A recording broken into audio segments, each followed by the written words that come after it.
এই শিক্ষা থেকে বঞ্চিত করে তাদেরকে বঞ্চনা করা হচ্ছে, তাদেরকে বন্দী করা হচ্ছে। তো এটা তো মেনে নেওয়ার প্রশ্নই না। এর জন্য তীব্র গণ আন্দোলন গড়ে তুলতে হবে, একটু কোনো সন্দেহ নেই।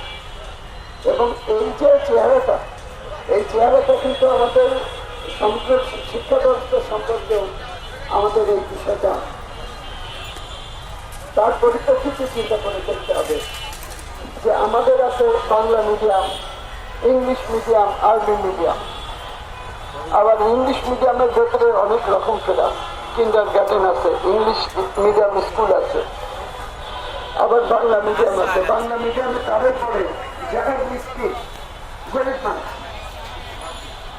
অথচ আপনারা জানেন 52 সালের ভাষা আন্দোলন এবং তারপরে 71 সাল পর্যন্ত যতগুলো আন্দোলন হয়েছে, সমস্ত আন্দোলন থেকে একটা জিনিস বেরিয়ে এসছে যে বাংলাকে উচ্চশিক্ষার মাধ্যম বানাতে হবে। আজকে কোনো বিশ্ববিদ্যালয়ে বাংলা ভাষা উচ্চশিক্ষার মাধ্যম নেই। বাংলাকে কত রকমে বন্ধ করে রাখা সম্ভব সেই ব্যবস্থা করা হয়েছে। প্রতিষ্ঠানগুলো সবাই মিলে চলে আসতে হয়েছে।